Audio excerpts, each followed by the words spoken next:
There's a truth about healing that nobody really wants to tell you. A truth that Carl Jung, that brilliant pioneer of psychology, unearthed in his most profound studies of the human psyche.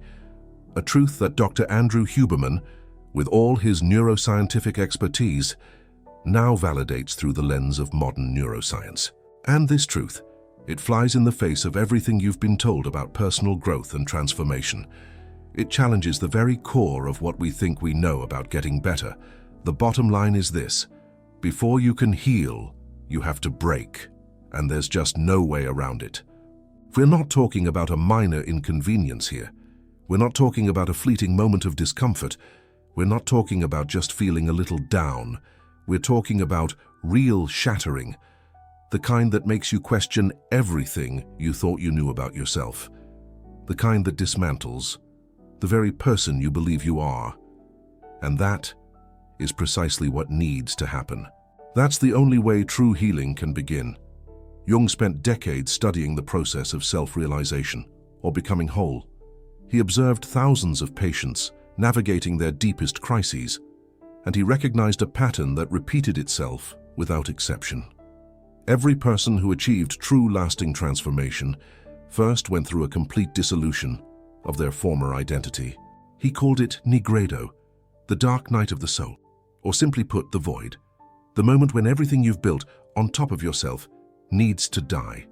And most people spend their entire lives running from this process.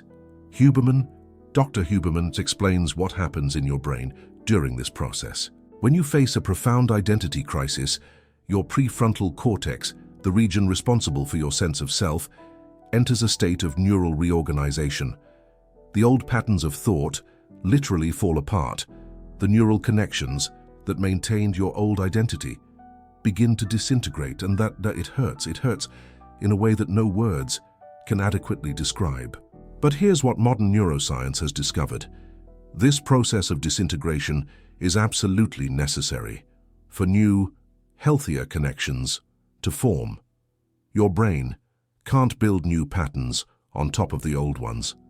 It needs to first demolish the existing structure. Think of it like an old house with a compromised foundation. You can't just remodel that house by putting in new furniture or painting the walls a different color. The entire structure is compromised. To have a truly safe and functional home, you need to demolish it down to the ground and rebuild from scratch. Your psyche, your mind, it works the exact same way. Jung identified that most people live with an identity built on false foundations, foundations of others' expectations, foundations of unprocessed trauma, foundations of defense mechanisms that were useful in childhood but that now imprison you. You've built your entire life on top of these defective foundations, and for years, maybe decades, this structure had seemed to work. You managed to keep up appearances. You managed to function in society. You managed to convince yourself that everything was okay. But deep down that you always knew that something was wrong, that feeling of emptiness that never completely disappears, that anxiety that arises for no apparent reason, that depression that visits you in the most unexpected moments, that rage that explodes over small things. All of these symptoms are signs that your structure is compromised. They're cracks in the wall of the identity you've built, and you can spend your entire life patching up those cracks with distractions, relationships, professional achievements, substances, or anything else that helps you not face the truth. Or you can let the house fall down. Jung was very clear about this. The crisis is the only path to genuine transformation. There is no shortcut. There is no way to skip the destruction phase. Every attempt to avoid the breaking is an attempt to maintain a structure that no longer serves you. Huberman explains that our brain has a natural tendency to avoid pain. This makes sense from an evolutionary perspective. Our ancestors who avoided pain were more likely to survive.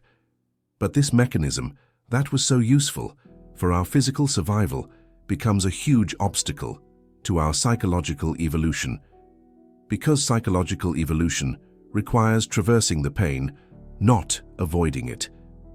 When you try to avoid the breaking, you're using an enormous amount of psychic energy to hold in place in a structure that wants to crumble naturally. It's like holding back a dam that's about to burst. You might succeed for a while, but eventually the pressure becomes too great. And when the dam finally breaks, the damage is much greater than it would have been if you had just let the water flow gradually.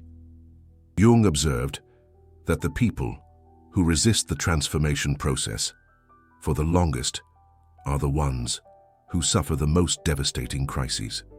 Those who fight against change with all their strength end up being swept away by it in the most violent way possible. On the other hand, the people who learn to surrender and to the process, who accept that the breaking and is necessary, traverse this phase in a less traumatic way, not less painful, but less traumatic, because there's a huge difference between being swept away by the current and learning to swim on with it. Huberman talks about a concept called state-dependent neuroplasticity.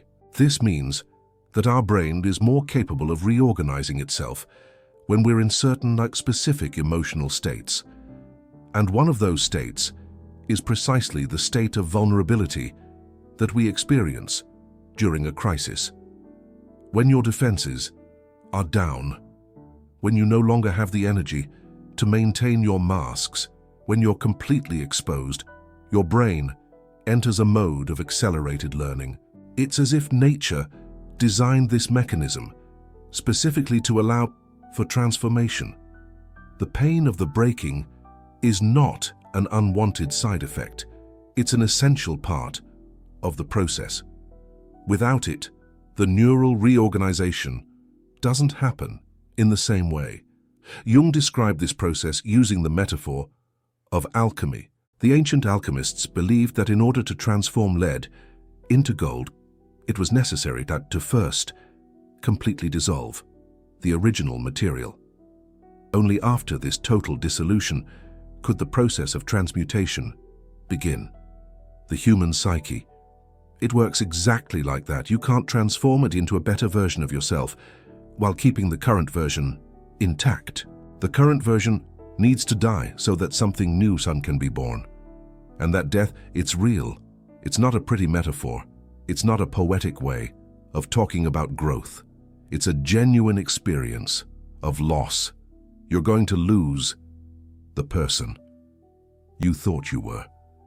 You're going to lose certainties that guided your entire life. You're going to lose relationships that were based on your old identity.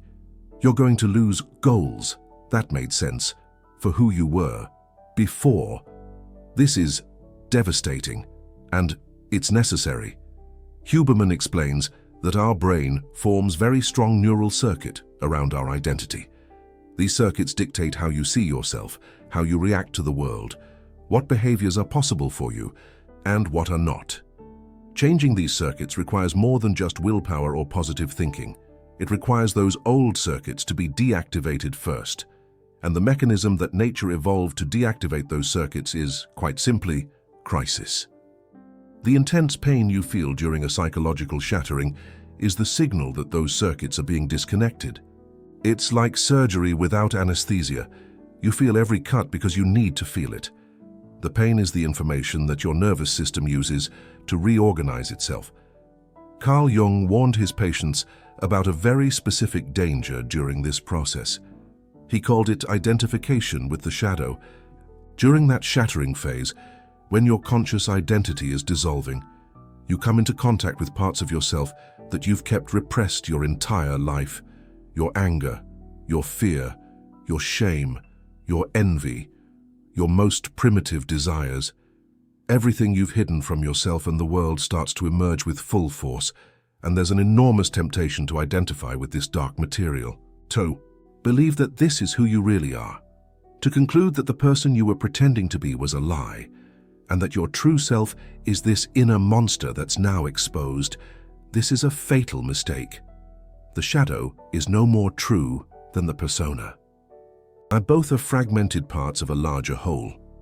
The goal of the process isn't to replace one mask with another, but to integrate all parts into something new and more complete. Dr. Huberman talks about how the autonomic nervous system responds to exposure to traumatic material when repressed content emerges. Your body enters a state of threat. The sympathetic system is activated. Your cortisol and adrenaline levels spike. You might experience intense physical symptoms like a racing heart, sweating, tremors, and difficulty breathing. These symptoms are not signs that something is wrong. They are signs that the process is working. Your body is processing experiences that have been frozen for years or even decades. And this processing is physically intense. Many people mistake these symptoms for a mental breakdown and rush to suppress them with medication or distraction. And in some cases, professional support is absolutely necessary. But the impulse to completely suppress these symptoms can interrupt the healing process before it's complete. Jung insisted that the journey through the shadow needs to be complete. There's no point in turning back when things get too difficult. There's no point in processing only the parts of the shadow that are acceptable. You need to traverse the entire valley, however dark and frightening it may be. Because on the other side of that valley is something that Jung called the self. The self is the totality of your psyche.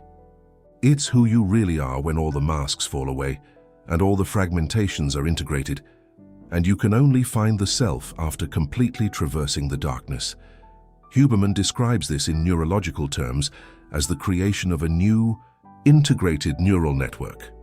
When you completely process traumatic material and integrate dissociated aspects of yourself, your brain literally forms new connections between regions that were previously disconnected. The result is a more integrated and efficient way of functioning. You're no longer spending energy keeping parts of yourself separate. You're no longer living in constant internal conflict, and you become more whole. But here's the problem. Most people never get to that point. They start the shattering process and then they retreat. They feel the beginning of the dissolution and they panic. They do anything to rebuild the old structure, even knowing that it doesn't work anymore. Jung identified several forms of resistance that people use to avoid transformation. The first and most common is intellectualization. You read books on personal growth. You watch videos about psychology. You understand theoretically what needs to happen, but understanding isn't the same as living. You can have a perfect map of the territory, but if you never set foot on the path, you'll never reach your destination. Intellectualization is a sophisticated way of avoiding direct experience. It's an ego defense that disguises itself as progress. You feel evolved because you know the concepts, but your body, your emotions, your behavior patterns remain exactly the same. Huberman talks about the difference between cognitive knowledge and somatic knowledge. Cognitive knowledge is in your head. Somatic knowledge is in your body. For real transformation to happen, the knowledge needs to descend from the head to the body, and that only happens through direct experience, not through analysis, not through intellectual comprehension, through lived, I felt, embodied experience. Another form of resistance that Jung identified is projection. Instead of recognizing that the problem is inside you, you project it onto others. It's your partner's fault.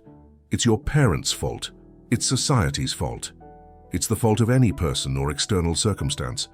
Projection keeps you busy fighting external enemies while the true internal work remains untouched.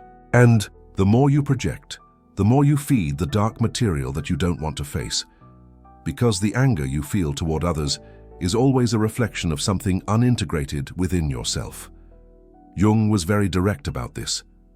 Everything that irritates you in others is an opportunity for self-knowledge. If something bothers you deeply in another person, it's because that something resonates with a part of you that you refuse to acknowledge. Huberman explains this through the concept of mirror neurons and emotional processing. Our brains are programmed to react strongly to behaviors that are somehow relevant to us. If a behavior is completely indifferent to us, we don't provoke an intense emotional reaction. The intensity of your reaction is proportional to the personal relevance of the trigger. and that relevance almost always points to unprocessed material within you. A third form of resistance is what Jung called ego inflation. This happens when you have some contact with unconscious material and immediately identify with it in a grandiose way. Suddenly, you're no longer an ordinary person in the process of growth. You're special. You're enlightened. You've understood something that others don't. Inflation is dangerous because it makes you believe that you've already arrived where you need to arrive. It interrupts the process before its time. And worse, it creates a new ego structure that's even more rigid than the previous one. There's a truth about healing, a truth that no one really wants to tell you. A truth that Carl Jung, in his deepest studies of the human psyche, unearthed long ago. A truth that Dr. Andrew Huberman now validates through the lens of cutting-edge neuroscience. And this truth, it flies directly in the face of everything you've been told about personal growth and transformation. The bottom line, before you can truly heal, you have to break. And there's just no way around it. And we're not talking about a minor setback here, or a fleeting moment of discomfort. We're talking about real shattering, the kind that makes you question everything you thought you knew about yourself, the kind that dismantles the very person you believe you are, and that is precisely what needs to happen. People in a state of spiritual inflation are often harder to help than those who've never even started the journey, because they're so sure they already know. And that certainty is the biggest possible obstacle to genuine learning. Huberman talks about how the brain's reward system can hijack the growth process when you have an insight or a meaningful experience. Your brain releases dopamine, and that dopamine can addict you to the sensation of insight, instead of motivating you to continue the hard work that comes after. You become a collector of transcendent experiences, instead of someone genuinely committed to transformation. And the difference between the two is huge. Jung emphasized that the process of self-realization isn't an event. It's a journey. There's no definitive arrival point. No point where you can say you've completed the work. Life itself is the process, and anyone who tells you they've arrived is probably more lost than you are. So, how do you navigate this breaking in a healthy way? How do you allow the necessary destruction to happen without completely losing yourself in the process? Well, Jung offered some guidance, based on decades of clinical experience. The first is to accept the inevitability of suffering, not as passive resignation, but as an acknowledgement of reality. Suffering will happen. The breaking will come. You can choose how you relate to it, but you can't choose to avoid it entirely. Huberman backs this up with data on the relationship between acceptance and resilience. People who practice acceptance of the present moment, even when that moment is painful, show better regulation of their nervous system and faster recovery from stressful events. Resistance to suffering amplifies the suffering. Acceptance doesn't eliminate the pain, but it prevents it from multiplying.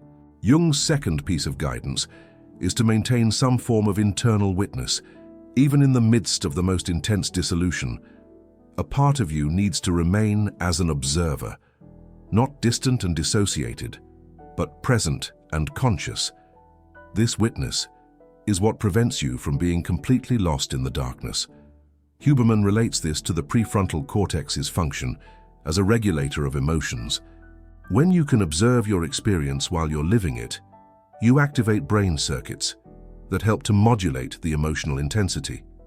You suffer, but you're not completely swallowed by the suffering. The third piece of guidance is to seek support. Jung never advocated that the process of self-realization should be done alone.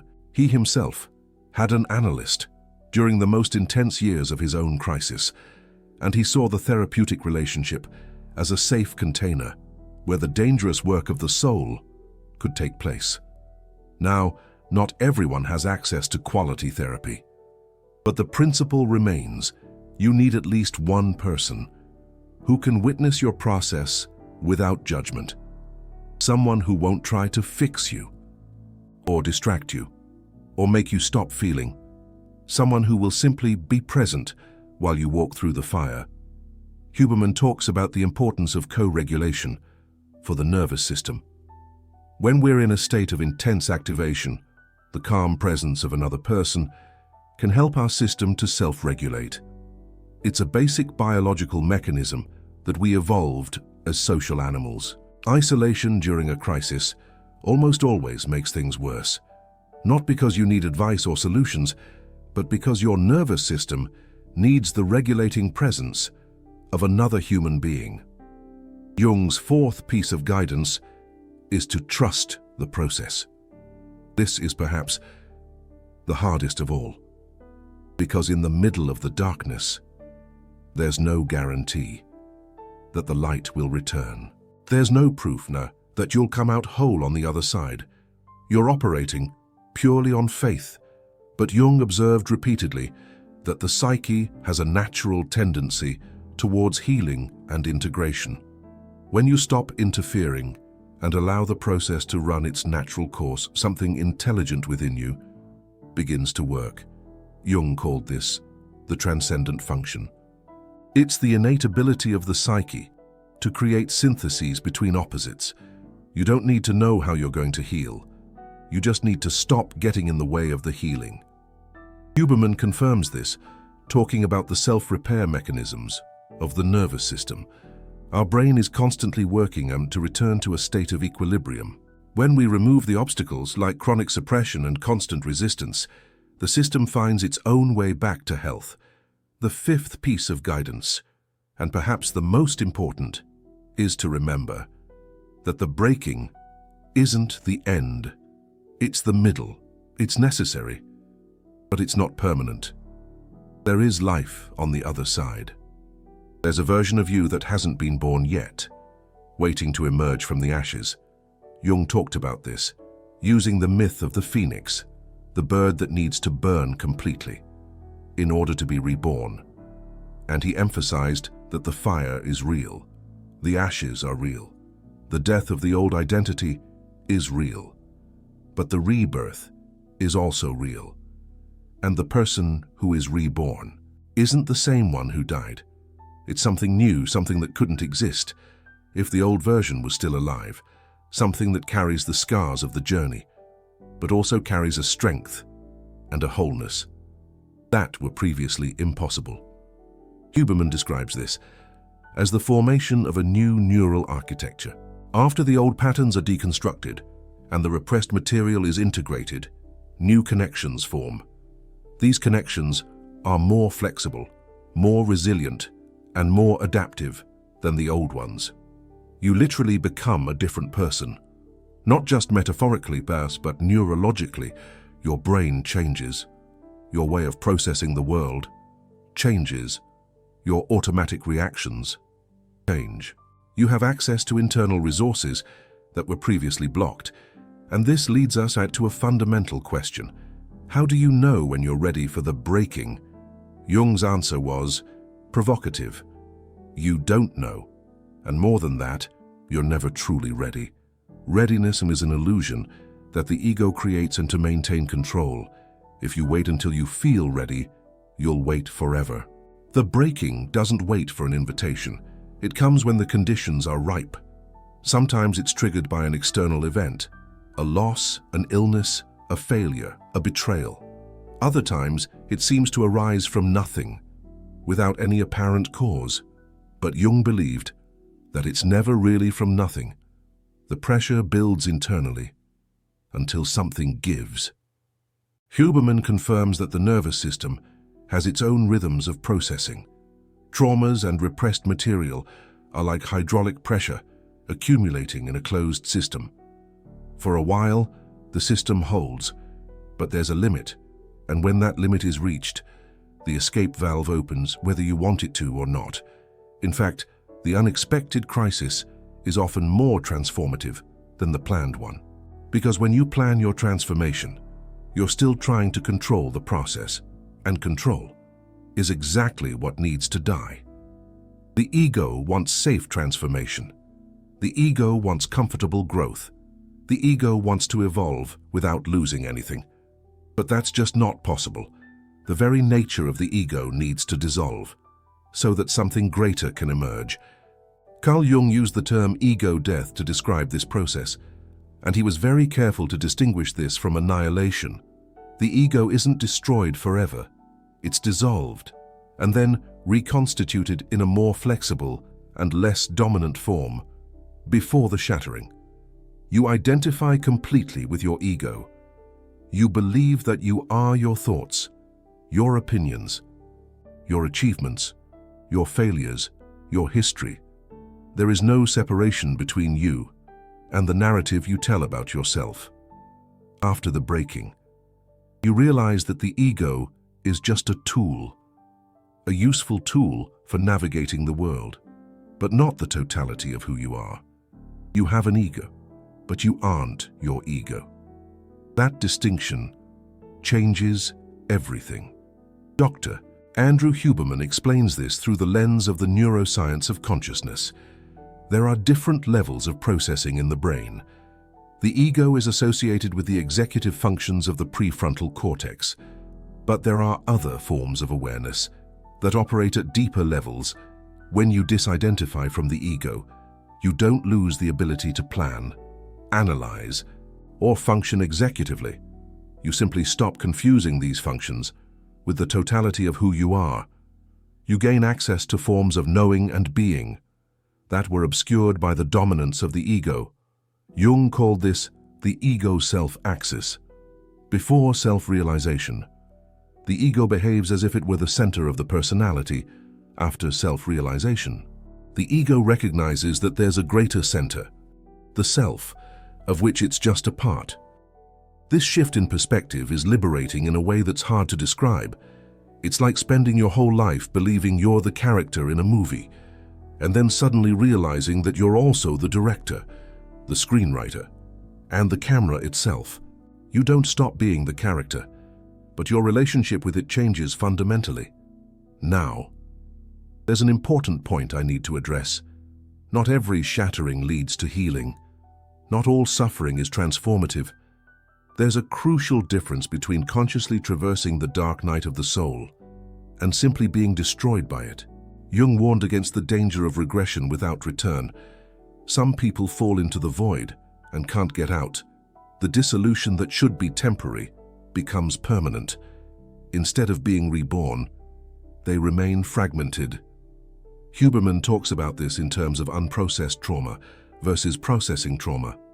When you're exposed to traumatic material without adequate resources to process it, the trauma simply repeats. You re-traumatize instead of heal. That's why support is so important. That's why the guidance of someone experienced can make all the difference.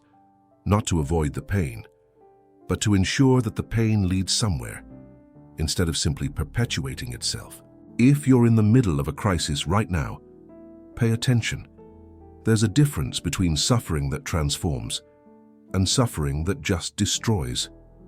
The first has a quality of movement, however slow it may be. You feel that something is happening, even if you don't know what. The second has a quality of stagnation. You suffer, but nothing changes. You sink deeper and deeper, with no sign of a bottom. If you're in the second type, you need professional help, not because you're weak, but because your nervous system needs external support to get out of the cycle of re-traumatization. Jung was very clear about the limits of self-analysis. He himself had an analyst during his most intense crises, and he saw the therapeutic relationship, not as a crutch, but as a genuine necessity of the process. Huberman supports this with data on the importance of relational regulation. Our nervous system evolved in a social context. It needs other people to regulate properly, especially in moments of extreme stress. So, if you're reading or listening to this, and you recognize yourself in the middle of a shattering, know a few things. First, you're not wrong for suffering. Suffering isn't a sign of failure. It's a sign that something is changing, something that probably needed to change a long time ago. Second, the intensity of what you feel is proportional to the depth of the change that's happening. If the pain is devastating, it's because the transformation will also be devastating, in a good way. Third, you will get through this. Not because I'm promising an easy, happy ending, but because the nature of the psyche is to move towards integration. If you don't resist the process, if you allow it to run its course, you will emerge on the other side. Different, more whole, more alive. Fourth, seek support. Don't wait until you're completely destroyed to ask for help. There's no heroism in suffering alone. What there is ego stubbornness disguised as strength. Fifth, trust the timing.